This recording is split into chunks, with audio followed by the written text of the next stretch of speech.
It's all a process of discovery. I know almost nothing when I start out. Why don't people ever say anything real? Right. And now he knew why. And yet he's lonely. Why is he lonely? It's a thought that goes through his mind because he thinks, well, how did I end up like this? I thought, I can't believe this is not more widely known. He's gone through a real upheaval, as we find out, about halfway through the book. It's like, wow. Were there any characters that you wrote about, Elizabeth, that you would like to return to?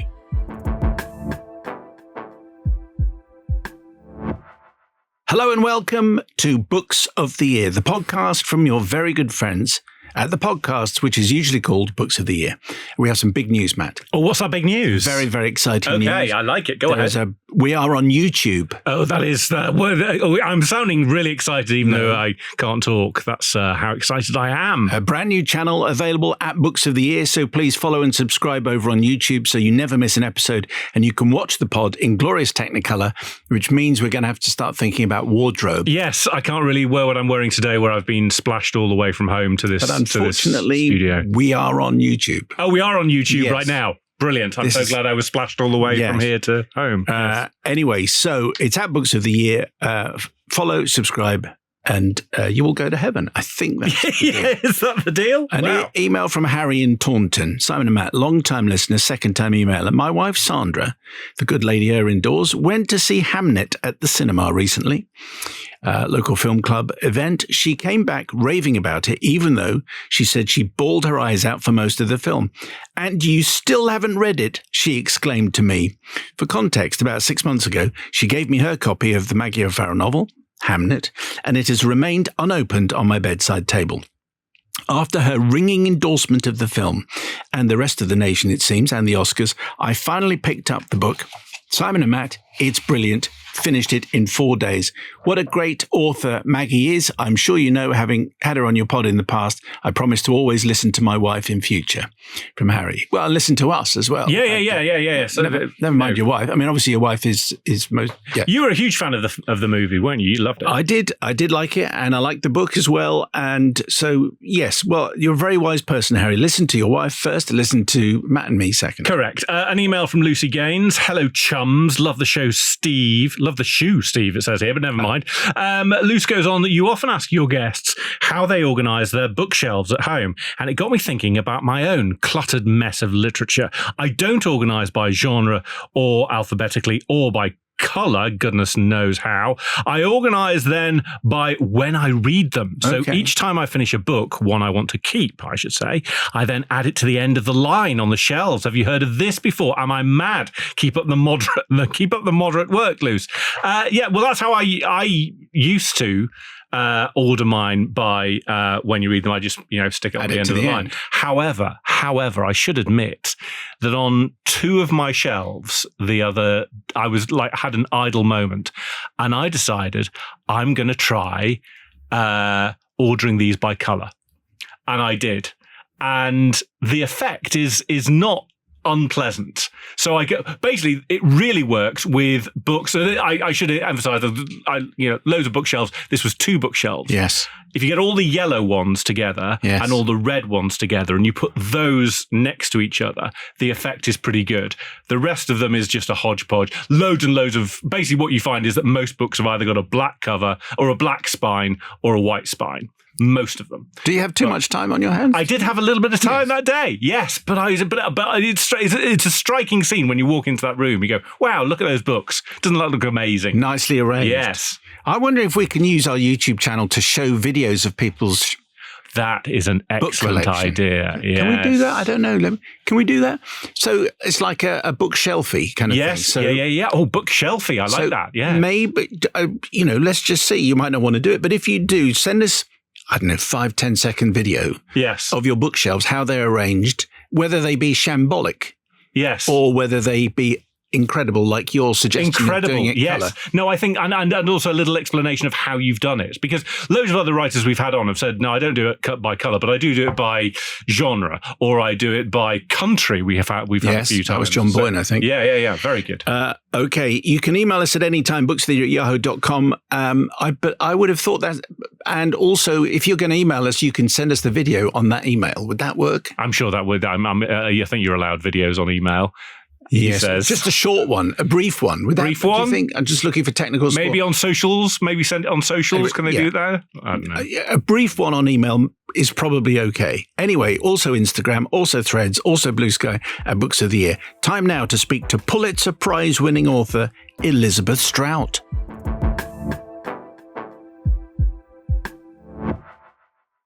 Elizabeth Strout, welcome to the show. Thank you. It's lovely to be here. Thank you so much. Matt and I were both convinced that you were going to be back home and you'd be appearing at like 5 a.m. for us, but this is far more sociable. It's much more lovely to be here in person. I apologise about the weather. It's a bit shocking outside. No, don't worry about it. It happens. Do you enjoy book promotion and tours and meeting readers? I do enjoy meeting readers. Yeah, I do. I get tired with the promotion, but it's very important for me to meet my readers. I can, for reasons that I think will become clear, because I feel as though we have a very personal relationship with your characters. It's a very intimate book. Matt, would you please describe the cover that we're looking at for The Things We Never Say? Yeah, it's a striking cover, this one, and you will have seen it on, well, I think, Simon, you were saying you were walking past a bookstore and all you could see in the window was covers of this book. It was this book, that's and so the main picture is a really simple one, but it is striking. It's a single chair with a blue jacket hanging off the back of the chair, and it's in the corner of a room, and just on the right side of the picture is a window, and through that window is streaming some summer sun, and you can see the sea just through the window as well. And then Elizabeth Strout in black letters at the top, The Things We Never Say, right down the middle of that cover. And Anne Patchett at the bottom says, one of my very favourite writers. Hilary Mantel says, a superbly gifted storyteller. At the top, from the Pulitzer Prize winning Booker shortlisted author. Oh, and Zadie Smith says, a terrific writer as well. Goodness me. I mean, that's all of them, isn't it? So thanks for coming in, Elizabeth. Yes. That's all anyone needs. It's a bit like a Hopper painting, I think. I think so too. That's what the cover. I love Hopper, and I was thrilled with that. Yeah. It does look fantastic. Is it a photograph or a painting? I think it's a painting. Well, it's beautiful. I hope you've got the original framed No, somewhere. I don't, but it would be lovely if I did. But Introduce us to the book then, and Artie Dam, who's our main character that we follow through this story. Right. It's a little hard. Okay. Sorry. No, it's fine. Okay. So basically, Artie Dam is a 57-year-old history school teacher, high school teacher in Massachusetts off the coast. His life appears to be fine. He's known as jovial, jolly, but his interior life is not so jovial and jolly, and he's struggling, and then he stops struggling, and then he starts to struggle again. I guess. Where did? Sorry, that's that I can tell you without because there's lots obviously that we can't say. And I would say this is quite a short book. It's like 200 pages, but every page matters, every paragraph matters, every line matters. Where did Artie come from in your head? The only thing I can remember is that a few years ago, a friend of mine in upstate New York sent me some obituaries from the 60s. Never mind, he just does that once in a while. That's a weird thing to send to a friend. Yeah, I know. We have a weird friendship, but never mind that. The point is, I was looking at these obituaries, and there was this fellow whose last name was Dam, D-A-M-M, and I remember thinking that was an interesting name, although I dropped one of the M's, obviously. But his face was so ordinary and so pleasant, just so extremely ordinary. What does that mean? It just meant that he didn't look distressed. He didn't look puzzled. He just looked like, hello, and he had those big wire framed glasses that they had back then. And his face stayed with me. And it's not particularly Artie Dam's face, but the character that was behind that face stayed with me. Okay. And Artie is a history teacher. Yes. This is all very important and very significant. Just tell us about where he teaches and the kind of history that he teaches. Right. He teaches on the coast of Massachusetts, and he teaches the Civil War, and he's been teaching this for years. And he teaches the Civil War by assigning his students either a nurse or a soldier from the Civil War, and they are to look up the letters and read the letters and sort of take on the identity of the soldier or the nurse. And he's been doing that for many, many years. Okay. And so let's dig in a little bit more to him as a teacher, because I loved him as a character, and I think part of the reason I did is that I think anyone reading this book will, when they read Artie, will have in their head as well a teacher who really connected with them when they were at school, because he manages, there are 2 or 3 pupils in his class that he has a direct impact on.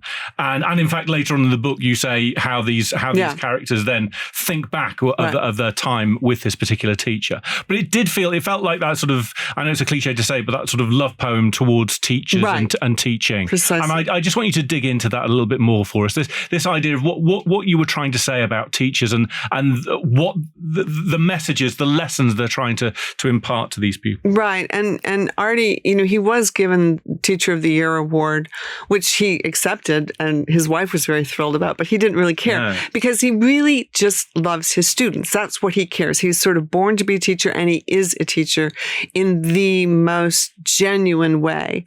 And I think that kind of teacher, I think they're almost doing an act of faith, because they're throwing themselves forward, to be maybe picked up, maybe not for 20 or 25 years will somebody remember something and go, oh, that man made such a difference to me, or that woman, or whoever it is.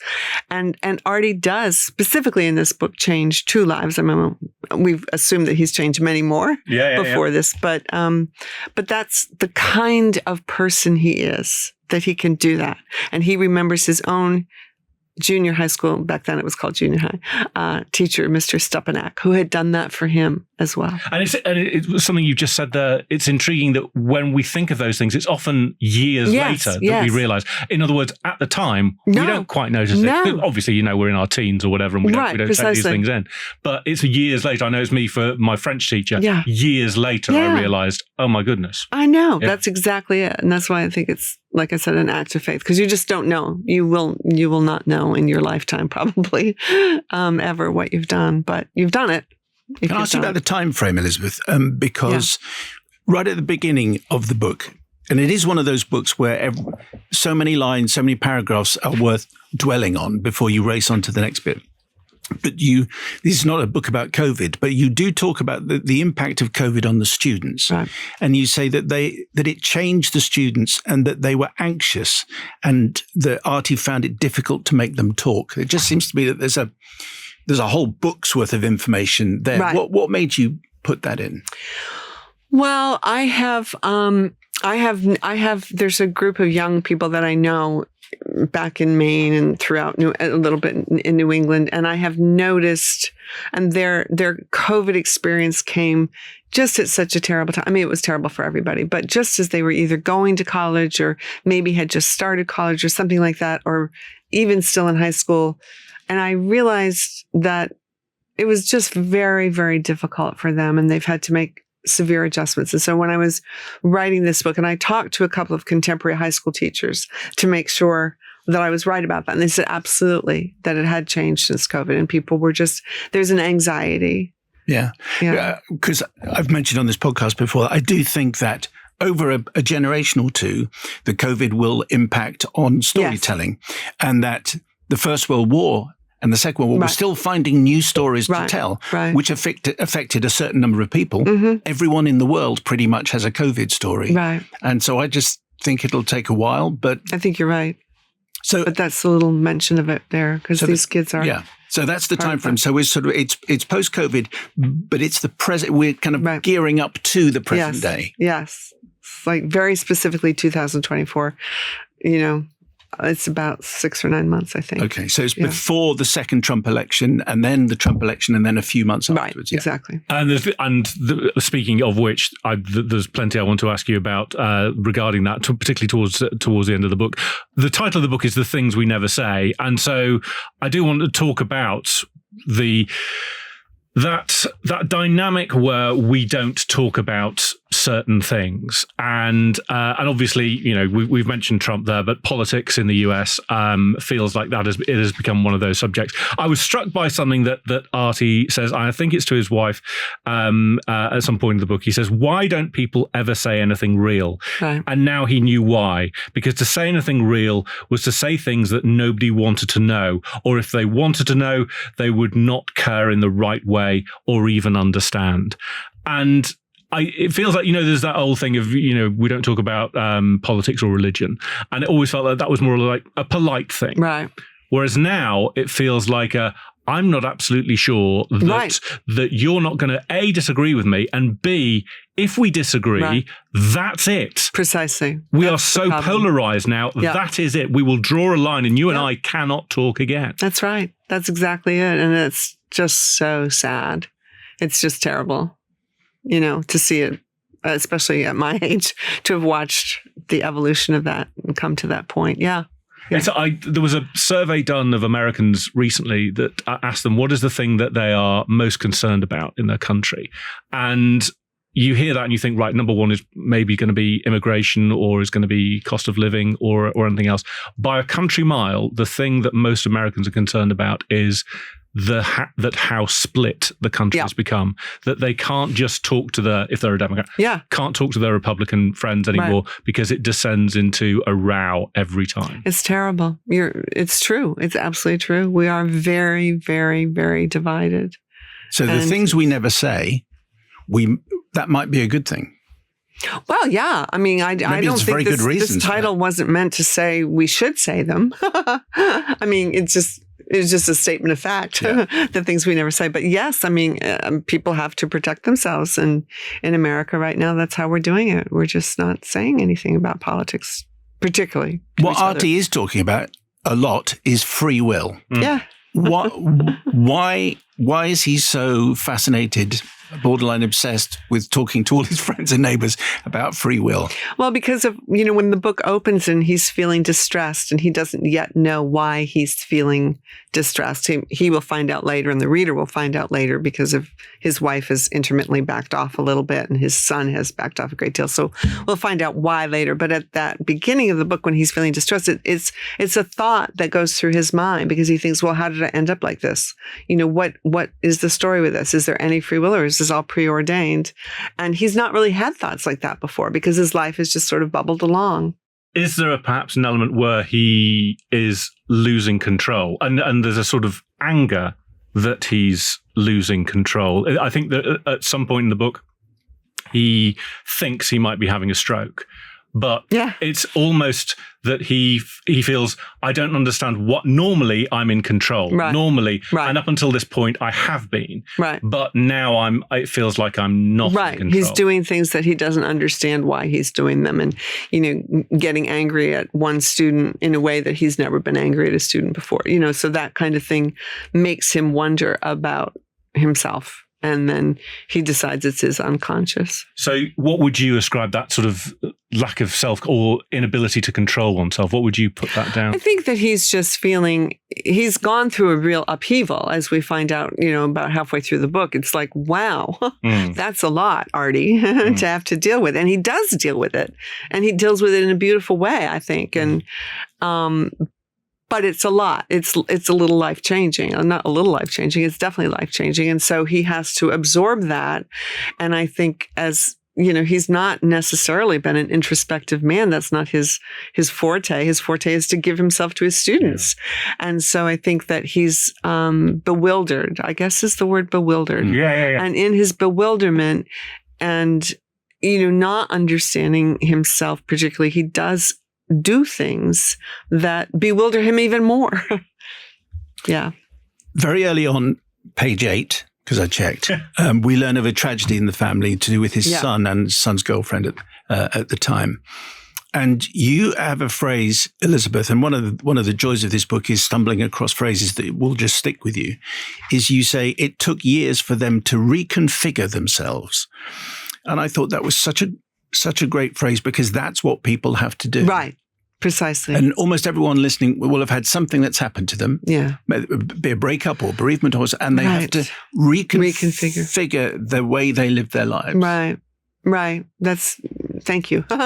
Because you're right. We have to do it frequently, actually, in little ways and then in much larger ways, which Artie's family had to do after the terrible accident. But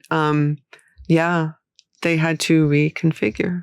I think maybe that's what I'm getting at for the start of the book. If he's not going through breakdown, that process of reconfiguration is still going on. Yes. Maybe it doesn't probably stop. Will go on for the rest of their lives. Let's talk about Trump, because even though Trump isn't, I don't know whether he's even mentioned at all in the book. I don't think he is. Never in the book. But it's quite clear where we are. You mentioned world events, and it's quite clear where, as Simon was saying before, where we are in the timeline.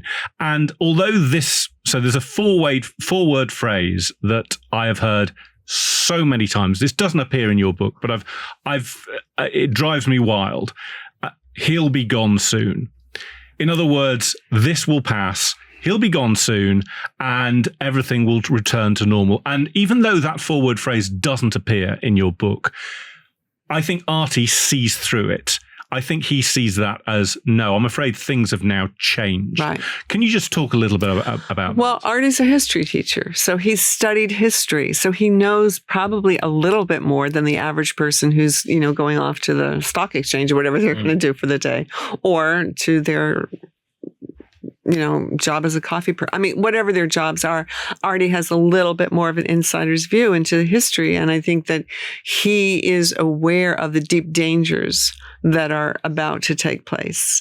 And in fact have taken place. The Department of Justice has been gutted. The IRS is sort of hobbling around. The CIA, the FBI is like, who knows? The Pentagon, all these things, all these parts of the government have just been changed so dramatically that I think it would be quite a while, if ever, before we could get it together. But as I say, those people who say he'll be gone soon, are basically, they're implying, listen, I know all these things have happened, and maybe I don't suppose all of them, but he'll be gone soon, and everything will return to normal. And my instinct is that Artie does not believe that's going to happen. No. These things have taken decades to put in place, and that it will not be easy to put them back in place. That's exactly how Artie feels. Yes. It's concerning. As people who love America, that's concerning. It sure is. Artie has, you mentioned his wife, he has a son. He's loved at school. He has a good relationship with his fellow teachers and most of his pupils, and yet he's lonely. Right. Why is he lonely? Well, at the beginning, he's lonely because, like I said, his wife has stepped back from him intermittently, and then only later do we find out why. And because his son has really distanced himself even more than with the original accident. And so it makes him lonely. This is his family, and he doesn't even quite know that's happening. He certainly understands that Rob has distanced himself more. He is aware of that, but he's not even really fully aware that Evie is in and out in a certain way, because they've been married a long time. Mm-hmm. And so he just feels it, but he doesn't know it, if you see what I mean. There are occasionally when you are particularly engrossed in a book and a book is working for you, I find that you get to a particular passage and there's a little tug that happens internally. You go, I get that. That's true. And Rob, the son, Artie's son, talks about his father as being my explorer. Right. That you're going ahead of me. Right. You are doing things before I am. Right. I need you around because of that, and I won't know what to do. I'm paraphrasing. Yeah. How to behave without you. Yeah. I love that. I don't think I have two sons, but I wonder where that came from. That idea of a parental figure being an explorer for their child. It's just something that I have observed over the years, not even in my own personal situation, although it has to be true, but I've just observed that certain patterns follow through generations. And, if somebody does take a sidestep or something, that will affect the next few generations, which will affect the next, it was just an instinct I had that this is what we might not understand as parents, that we are to our children. We are, no matter how old they are, we are often anyway, not always, but we are their guide. Even if they're angry at us or whatever, but we are fundamentally, in a way, their guide. Yeah, it's interesting because the idea of an explorer is very neutral. It's not saying you're great or No, you're not great. precisely. It's just Precisely. that kind of, I need you there because Right. you are going ahead of me. That's exactly it. Right.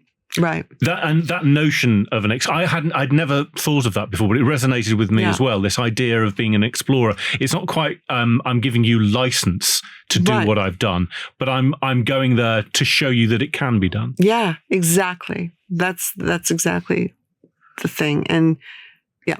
And so a parent should sort of keep that in mind a little bit. Another thing, as far as we can keep anything in mind. absolutely. So an emotion that the first word I wrote down at the back of the book, I always make notes at the back of the book when I'm reading. And the first one I wrote down was after there is a fight at a football game. Yeah.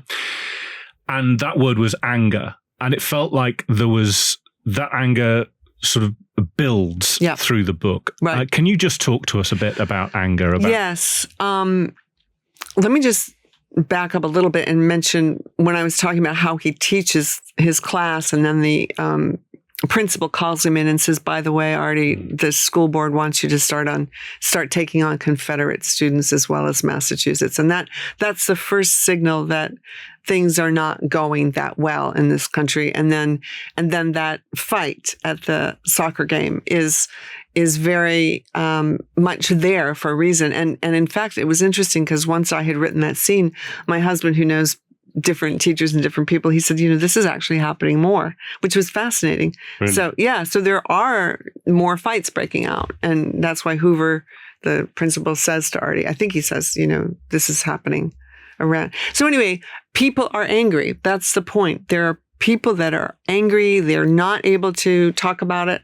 And so they're going to get in arguments. And this was a political fight, it turns out. They thought. They figured out. So yeah, I hadn't thought that you've tied that together. That the title of the book, The Things We're Not Talking About, because we're not talking about them, that's leading to anger. Yes, a lot of it is. Right. And the kids pick up on it. The parent, people are fighting.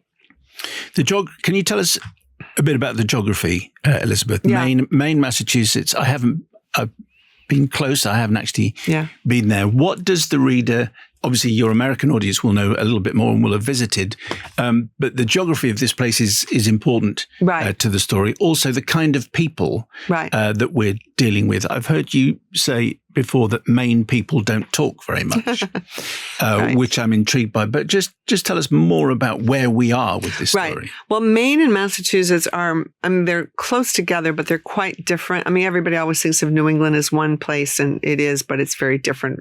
Every state has its own flavor. And Massachusetts is quite different from Maine, and there's more people, there's a higher population, there's, per mile or whatever, and there's more money. There's larger class differences, even though in Maine there's big class differences as well. But and Massachusetts people do actually talk more than Maine people, but not about necessarily things that are important at this point. You mentioned class differences. Could you just also, class is important because Artie lives in this house. He didn't really think that he belongs there. That's right. Artie was from a working class background. His father was a superintendent of 3 apartment buildings in Revere, which is a very working class part of Massachusetts, or it was when Artie was growing up. And he married into like a Brahmin family. A very wealthy woman he marries. And when he's young, it's sort of like fine. He's in love with her. It doesn't really matter. But then as he's getting older, he thinks about his parents, and he's never felt ashamed of them. And he still doesn't. But he understands more and more as he gets older, the vast difference between the world he came from and the world he entered with his marriage. But how fascinating that people, just look at the title of your book, The Things We Never Say. If you come from Maine, maybe that's more than everyone else, because maybe if you don't talk very much, there's even more that you don't say. That's right. It's an awful lot, But why do they want to say more? Is it just that they are kind of stiff upper lip, or are they just not very emotional, or what is? I think they're probably emotional. I don't know. I come from Maine, but I'm obviously quite chatty, and I always joke that there must have been a genetic mutation because my family was not so chatty. And but it's not. I don't think they're lacking emotions at all. I think it's just a cultural thing. And then I was just recently in Ireland. A couple of people in the audience said that they were from Canada, and it was a similar thing up there as well. So it might just be the colder we get, the more northern we get. Yeah, the less talk. I don't know. I really don't know, but it's the culture of me. So we've talked about quite a lot of weighty matters in the book, and for good reason. But there is something that I do want to talk to you about, which I really liked, and also I thought, I can't believe this is not more widely known. It's a little life lesson that Artie passes on to another character about how to break up with someone. Oh yeah. And I thought, do you know what, that's something that you're not given that life lesson. It's never something that have you taught your child how to break up with someone. But it's so important about how you do it, because that's going to have such an impact. Tell us a little about that, because it is a sort of lighter side. Right. And his son Rob wants to break up with this younger woman that he's met, and his father pulls the car over because he's talking to him on the phone. He pulls the car over and he says, "Okay, I'll tell you how." And he said, "You take her to a place. Don't invite her over. Don't go to her place. Take her to a neutral place, either a diner or someplace like that, and just tell her straightforwardly it's not working out the way you thought." She'll be very upset, but then that will be over, and that's what you have to do. And he calls back and he goes, "It worked. It worked." And then Artie begins to realize, because his father had told him that about his older girlfriend, Gretchen, way before he met his wife. And then Artie begins to wonder, how did Dad know that? How did he know that? So, is this a lesson you've learned, or is this you just decided, no? I just listen to people all the time. I listen to everybody talking about their lives and stuff like that. So I picked that up at some point. Oh, right. Oh, so you've been next to someone who's been breaking up with someone? Yes, wow. yes. And it worked really well when you were hearing them doing it. Was this in a cafe or something? Yeah. Yeah, I listen all the time, and you'll hear stuff. You'd make. I mean, in New York, where they talk. I mean, not in Maine. You're not going to hear. No. Yeah, no use. I've been sitting here all day. No one said a word. Yeah. When you start out telling this story, Elizabeth, how much do you know what you're going to write, and how much is a process of discovery as you go? Right. It's all a process of discovery. I know almost nothing when I start out.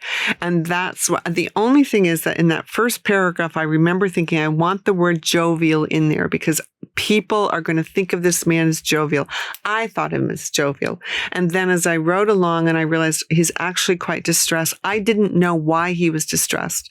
And then as I went back, and I thought, what am I going to do now? I've started a book with this. How in the world is this going to work out? And then as I looked back, I realized, I had actually set myself some sort of breadcrumbs, hints that I hadn't even been conscious of, like his wife and his son. And then I realized, so I found out about 5 minutes before Artie found out this great big family secret. That's just astonishing, because obviously different writers write in different ways. And there are people who plot meticulously, and there are people who just start like you do. Yeah. Ian Rankin says the same thing. Lee Child says the same thing. But I think that process of discovery must be quite thrilling. It is. It really is. I was so happy when I figured out what was going on. So, I was like, yeah, okay, now I get it. So, all right, Artie, we can do this. Do you kind of disappear into this world and these lives? Yes, I do. I when I'm working, I just try so hard to be that character. I'm just as far inside him as I can possibly get. It's concentration. So you are in Artie's head? Yes. Yeah. Was that fun? Yes. Yes. Were there any characters that you wrote about, Elizabeth, that you would like to return to? I really just don't know. I mean, I think Francesca's a little bit intriguing, his wife. A little bit intriguing. That's, maybe you weren't then. I don't know. We'll see. No idea. So maybe you'll just start. How do you know that you're ready to go then? If the book is a process of discovery, how do you know? Have you got lots of kind of opening paragraphs which never? Yeah, I have so many different things sort of moving around the desk all the time, and maybe one will come back to me, or maybe one I'll realize, you've got to actually go and throw it out. But I have many different openings and many different people, and then at some point one of them will grab hold of me. It's like a percolation process. Yeah, I think it is. Exactly. I mentioned this to Matt a few weeks ago, that This book reminded me of a phrase which apparently is a very well-known quote, and I hadn't come across it. But it was the actor Gabriel Byrne was talking about a film that he was in, and he mentioned this quote from Gabriel Garcia Marquez, that we all have three lives. We have a public life, a private life, and a secret life. And this book, more than any other that I can remember reading, is inhabiting that last one. That's a great quote. We see the public and the private life, and that's a part of every book. And we get the jovial, and we get the teacher, and all that, and the relationship with his son and with his wife. But that inhabiting that secret life, that's something else. Oh, well, leave it to Marquez. That's fabulous. It's a great quote. Does it feel that's where most of the book takes place for you? Yes. And that is actually, I mean, I speak of it as the interior life because I have always been interested as a writer in going into the interior life of a person and watching how it bumps up against the exterior world. But a secret life is so much more interesting. The phrase is so much. So there was just one bit. Now, even though it's page 57, this isn't revealing of anything, but maybe it is part of what you were just talking about. You say, so blind we humans, it's bizarre reading your book out to you. No, but that's anyway, fine. So blind we humans are, so blind to each other and to ourselves, moving through life as though through shadows, putting out a hand in the dark and thinking we have touched someone. And maybe we have, as Artie did with Rhonda Lazar, one of the other characters. But mostly we travel through life unsighted, grasping only the smallest details of one another's selves, including our own, thinking all the while that we can see. That's a whole book, and that's like 6 lines. Right. And that was a little risky for me to do because that's the narrator directly addressing the reader. And I don't think I've ever done that before. I mean, directing the reader, directly telling the reader something that the narrator thinks, as opposed to just saying, "Here's the tree and here's the house," and So that was a little risky, but I thought I would do it. So who is the narrator? Probably me. Yeah, I guess that's right. How long did this take? This book from start to finish, Elizabeth? It didn't. Probably a year and a half. It didn't take very long. Maybe 2 years. I'm not good with time because it's all in my mind. It's all run on and, smushed up. Sorry. So I don't really know, but I do remember thinking it felt like it came out almost in one piece and then I added to it and put it, I would go over it a number of times, but it felt like it swished out. And is that process always the same? Are you speeding up, slowing down, just the same? It's never the same. I mean, the book before, Tell Me Everything, I don't think that was a slow book, but it felt like it was a very different process from writing this book.